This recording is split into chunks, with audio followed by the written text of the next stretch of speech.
My studio is my launch pad. It's the place from where I go.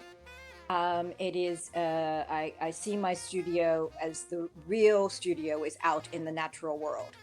So it is a combination of the studio is a grounding place, but that's why I said a launch pad, a sort of grounding place. But what I really am making the work is out in the world. So it is a place that I can prepare all of my materials. I can set up my quest, whatever project I am working on, and I can always come back to do production or other aspects of the work on the opposite of the other end. The real creativity happens out in the field.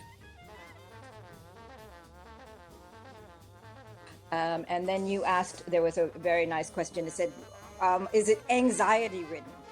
And I sent you a picture earlier, which I hope you'll put up. My only anxiety during my whole process, getting through TSA or Schiphol security with my analog film. And it is every time a drama. And every time a new set of very complicated circumstances. So it takes a lot of preparation now, because I discovered they're not worried that I'm taking film. They don't like my boxes. The boxes could be hiding drugs in the lining, which I think if you're doing this, you're super creative. But I'm carrying a giant camera and a stack full of real film in the boxes, and it still has all kinds of complications.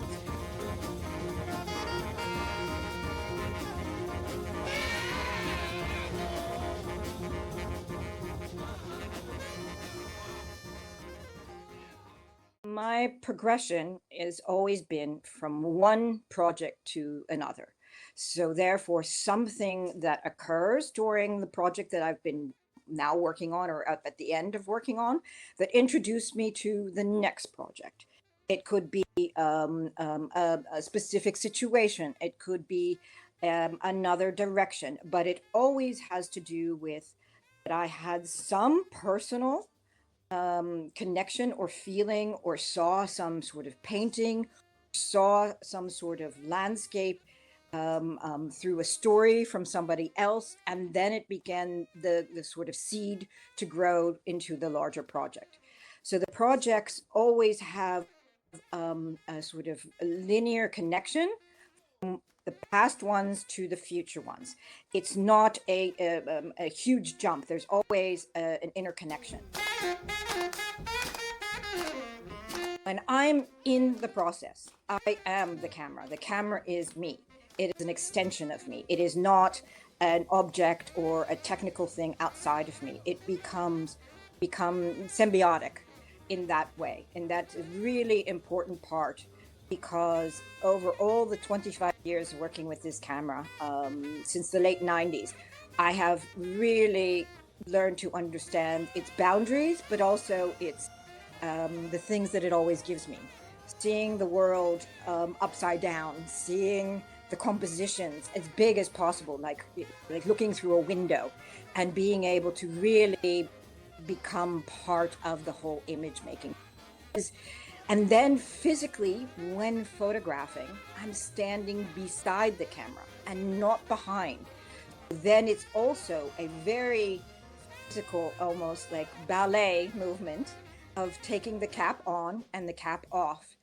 That whole time, long time exposures of a couple of seconds become that you are in the environment, you're grasping the image, but you're also in the image without being there.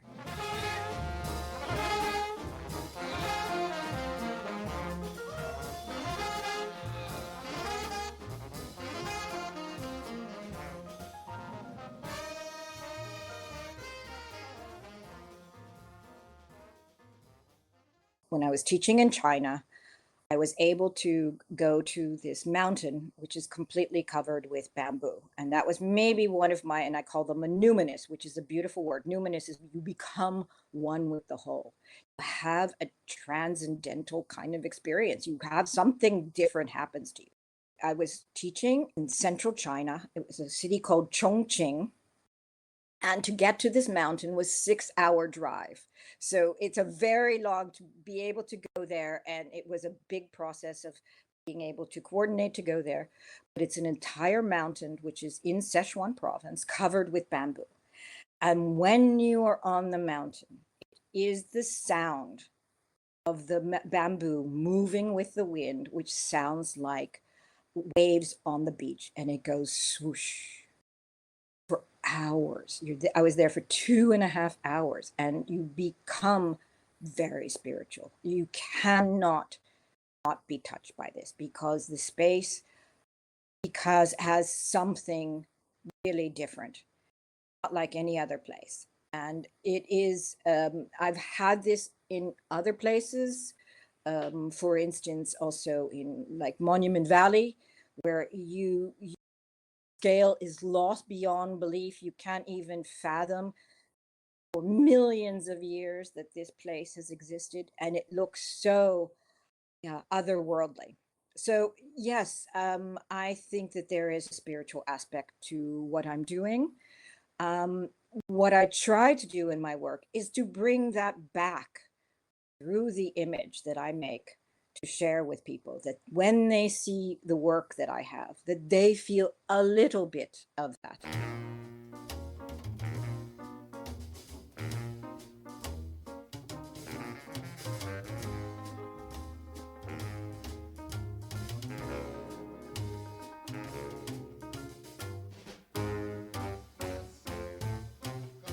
I consider myself an artist using the medium of photography. And I'm trying to go back to the beginning of the medium. So to use it in a way that it is closer to the not recording of the world, but seeing the world in a different way. So that's why it's closer to painting than really a physical documentary recording of what I see. I feel that it's very important that there's also the transformative quality, that you understand, that as the artist, have transformed it to in the way that I bring it to a finished product or a finished image, that it is doesn't just occur. So it's not easily reproducible, or yeah, and that individuality is really key to my feeling as an artist. I still think individual artists' point of view add to our total, yeah, visual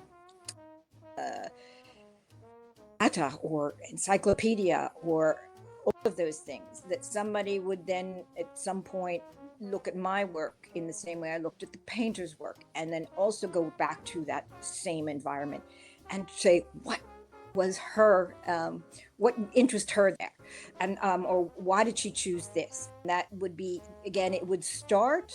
So it's like handing the baton from one to the other in a marathon. So I just think, yeah, I am, and one of the aspects of my work always deals with time, long time exposure, the timelessness of the image, the fact that I am anachronistic. I'm working with a 19th century camera, not a 21st century camera, that I'm always playing between all of these centuries. I love that aspect of time in my work. It is, the image does not appear instantaneously, it is also over time. And that, as I said with the portraits, that you can't tell if that was 100 years ago or just yesterday. And that plays a big part in what I do. That's what's the beauty of this camera, is it's the basis is so simple. It has not been over engineered. It is just a cassette that shifts, made from wood, and it shifts and opens when I need it to do. So the big mechanical part of the camera is the bellows. That's for the focusing. And then the lens, which can close down its f-stop, which means it can get smaller with a lot of light, or I can open it up for more light, but there's no shutter. So there's a cap on and a cap off, and it's very physical, that you have to do it and you have to count, and then you put it back on, and then you go to the next one. But it's again, working with this, it is the full getting to the place, doing the setup, um, and then being part of that image making. But what I also want to say is that the image making is not just catching a moment. It is actually the seeking of something deeper, being connected to landscape, being connected the camera to the landscape, to me to the landscape, to getting there. It all has to talk about something on a yeah. It's a personal journey, a personal quest, but it's a more universal story of seeing the world around us, maybe in a way that you miss and that you don't get to see every day. Well, again, this camera, what's beautiful about my camera is it's also a what they call an uncoated lens. So a lens from about 1905, I think, because nobody could really date it. The camera is from about 1880, 1890. And the lens is an uncoated lens. What an uncoated lens means is it doesn't have a perfect or perfect created curvature, which means it gives an enormous depth of field because it makes a selection. And by doing that, it also doesn't have these issues of side problems. It is basically open to the full range of the landscape, so basically 180 degrees from where the camera is. So it's fantastic in that. Of course, the angle is a little bit smaller because that's the way lenses are, but it doesn't have this reverberation or any complication because the curvature isn't a correction to try to put everything in the same focus. And that is the difference between any lens that has been made since 1925 from the Leica lenses to forward, and especially the more modern ones, which even make your face even more flat because they want to get your nose and your ear in the same focus. So it is going back in technology, and why the images have a certain depth. It has the depth because it has this larger range, this feeling that you enter into the image and it scoops up behind you. And that is to do with the lens. What's very interesting is what I started doing with my series of confronting the sublime was actually following 19th century painters to the places that inspired them. So trying to understand, was it the environment? Was it the actual landscape that inspired them to create these paintings? And in all actuality, it is. It is that physical thing of putting yourself to that same environment, even though it's 100 or 150 years later. And you say, there is something about this place. There is something to tap into. There is a reason why, as an artist, I would come back to this same place. But really, a lot of it starts for me in an art historical context of paintings that I've seen and staying again. I've been very busy throughout pretty much my career since doing my master's here in the Netherlands, that my direction is the 19th century. The camera's in the 19th century.